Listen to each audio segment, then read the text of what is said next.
અર્ધબળ્યા કાષ્ટનું વધવા ઘટવાનું. સ્વામિનારાયણ હરે સંવત 1876ના પોષ સુધી 14ને દિવસ શ્રીજી મહારાજ શ્રી ગઢડા મધ્યે દાદા ખાચરના દરબારમાં શ્રી વાસુદેવ નારાયણના ઓરડાની હારે જે ઓરડો તેની ઓસરીએ ઢોલિયા ઉપર વિરાજમાન હતા અને સર્વ શ્વેત વસ્ત્ર ધારણ કર્યા હતા ને પોતાના મુખારવિંદની આગળ સાધુને જમવાની પંક્તિ થઈ હતી. તે સમયે શ્રીજી મહારાજ બોલ્યા છે, જે સત્સંગી સત્સંગમાંથી પાછો પડવાનો હોય તેને અસદવાસનાની વૃદ્ધિ થાય છે ને તેને પ્રથમ તો દિવસે દિવસે સત્સંગી માત્રનો અવગુણ આવે છે ને પોતાના હૈયામાં એમ જાણે છે, સર્વે સત્સંગી તો અણસમજુ છે ને હું સમજું છું એમ સર્વથી અધિક પોતાને જાણે અને રાત્રિ દિવસ પોતાના હૈયામાં મૂંઝાયા કરે અને દિવસમાં કોઈ ઠેકાણે સુખે કરીને બેસે નહીં અને રાત્રિમાં સૂવે તો નિદ્રા પણ આવે નહીં અને ક્રોધ તો ક્યારેય મટે જ નહીં અને અર્ધ બળેલા કાષ્ઠની પેઠે ધૂંધવાયા કરે, એવું જેને વર્તે ત્યારે તેને એમ જાણીએ જે એ સત્સંગમાંથી પડવાનો થયો છે. અને એવો હોય અને તે જેટલા દિવસ સત્સંગમાં રહે પણ તેના હૈયામાં કોઈ દિવસ સુખ આવે નહીં અને અંતે પાછો પડી જાય છે. અને સત્સંગમાં જેને વધારો થયાનો હોય તેને શુભ વાસના વૃદ્ધિ પામે છે, ત્યારે તેને દિવસે દિવસે સત્સંગી માત્રનો હૈયામાં ગુણ જ આવે અને સર્વ હરિભક્તને મોટા સમજે ને પોતાને ન્યૂન સમજે ને આઠે પહોર તેના હૈયામાં સત્સંગનો આનંદ વર્ત્યા કરે. એવા લક્ષણ જ્યારે હોય ત્યારે જાણીએ જે શુભ વાસના વૃદ્ધિ પામી છે અને તે જેમ જેમ વધુ સત્સંગ કરે તેમ તેમ વધુ સમાસ થતો જાય અને અતિશય મોટપને પામી જાય છે. એવી રીતે શ્રીજી મહારાજ વાત કરીને જય સચ્ચિદાનંદ કહીને પોતાને આસને પધાર્યા. ઇતિ વચનામૃતમ. એવી રીતે ગઢડા પ્રથમ પ્રકરણનું 28મું વચનામૃત જે તે થયું. મોટા સાધુના સમાગમથી વિષયની વાસના ટળી ગઈ છે, તો પણ ન ટળ્યા જેવું જણાય છે. તેનું કારણ એ છે જે જેમ તરવારમાં મરિયા લાગ્યા હોય તે સરાણે ચડાવ્યાથી મટી જાય, પણ બહુ કાટ લાગીને માઈ ઉતરી ગયા હોય તો તે મટે નહીં ને તે તો તરવાર ગાળીને ફરીથી ઘડે ત્યારે મટે. તેમ આ દેહ મૂકીને બ્રહ્મરૂપ થશે એટલે સર્વે વાસના ટળી જશે. સ્વામિનારાયણ હરે સ્વામીએ વાત કરી છે, તપાસીને જુએ તો આ જીવ તો કેવળ પ્રકૃતિને જ ભજે છે, પણ દેહ ગુજરાન ઉપર શરત રહેતી નથી અને અવશ્ય હોય એટલું તો કરવું પડે. પણ આ તો પ્રકૃતિને વશ થઈને બોલે છે, સાંભળે છે, જુએ છે, ખાય છે, ફરતો ફરે છે, બેસી રહે છે, સૂઈ રહે છે ઇત્યાદિક સુવાણ કરે છે, પણ તેનો તપાસ કરતો નથી. તેને દરવાજાવાળા દેખે છે ને બીજાને તો ગમ જ નથી.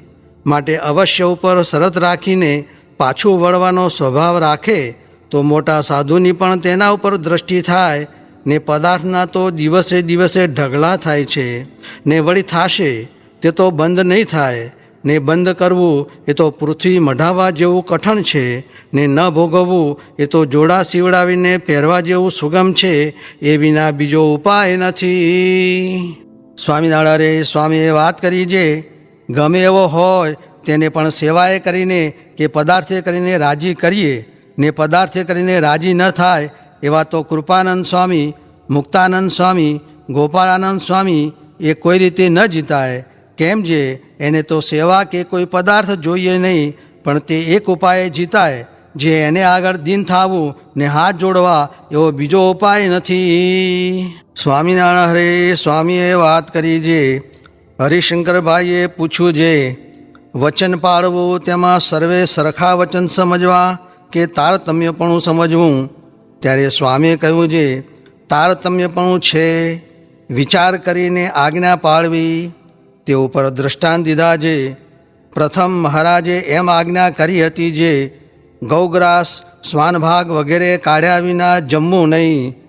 તે ઉપરથી કેટલાક સાધુ 2-4 લાડવા હરિભક્તના બગાડવા માંડ્યા ને કેટલાકે એ પ્રમાણે ન કર્યું. તેથી રામદાસજીભાઈ વગેરે રાજી થયા.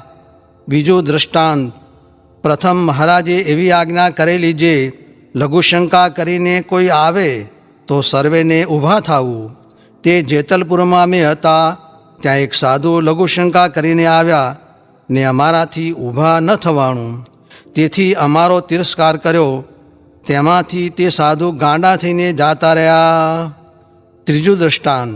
મહારાજે ઘોડીને પાવાનું મીસ લઈને સર્વે સાધુનું ચરણામૃત કરી મંગાવ્યું, પણ નિત્યાનંદ સ્વામીએ ચરણામૃત ન કરી આપ્યું ને બીજાએ કરી આપ્યું. તે મહારાજ પી ગયા. તેથી બધાને આજ્ઞા વિચાર વિના પાળવાથી પસ્તાવો થયો ને નિત્યાનંદ સ્વામીને ન થયો. એમ આજ્ઞામાં તારતમ્યપણું છે. સ્વામિનારાયણ હરે. સ્વામીએ વાત કરી છે કળિયુગમાં તપ થાય એવા દેહ નહીં, માટે તપ કરવાનું લખ્યું નથી. કલૌ કીર્તનાથ. કીર્તન કરેથી પાપ બળે ને હાલતા ચાલતા સ્વામિનારાયણનું ભજન કરેથી પાપ બળી જાય. નારાયણ કવચમાં કહ્યું છે એ કલમ લખી ગયા. સ્વામિનારાયણ હરે.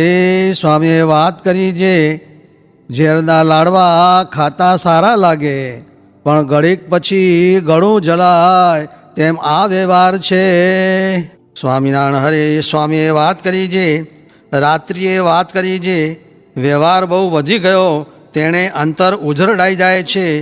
જેમ ટોપરું ખમણીએ કરીને ઉઝરડાય છે, તેમાં ટોપરાનો આકાર રહેતો નથી, તેમ ઉઝરડાઈ જાય છે.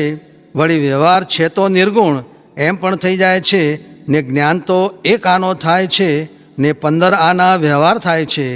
પણ નિરંતર વાતું થાય તો અહીં રહ્યા અક્ષરધામ મૂર્તિમાન દેખાય ને સુખ આવે. પણ આ વાત બોલાય એવી નથી, આ તો રાત છે તે બોલી ગયા. માટે કરવાનું તો સારા મોટા એકાંતિક સાધુનો સંગ જ છે. સ્વામિનારાયણ હરે. સ્વામીએ વાત કરી છે આ નિયમ છે એ બહુ મોટી વાત છે, ને જે દિવસ ધર્મમાં ફેર પડશે તે દી તો કોઈ વાત ઊભી નહીં રહે. માટે નિયમ ખબરદાર થઈને પાળવા એ વિશે ઘણીક વાત કરી. સ્વામિનારાયણ હરે. સ્વામીએ વાત કરી છે મોરે ઝાઝા માણસ મંદિરમાં નહીં, એટલે હું બાજરો જેટલો કહે તેટલો ઘોડાસારું આપવા ગયો, ત્યારે એક જણે કહ્યું છે સાધુને લોભતો જો, પોતાને હાથે બાજરો દે છે પણ કોઈને આપવા દેતા નથી. ત્યારે જો એને કંઈ ખબર છે એમ ગમ પડતી નથી. સ્વામિનારાયણ હરે. સ્વામીએ વાત કરી છે ભગવાન, સાધુ, શ્રદ્ધા અને સત્શાસ્ત્ર એ ચારવાના હોય તો પ્રભુ ભજાય. એમાં શ્રદ્ધા નથી, બાકી બધું છે.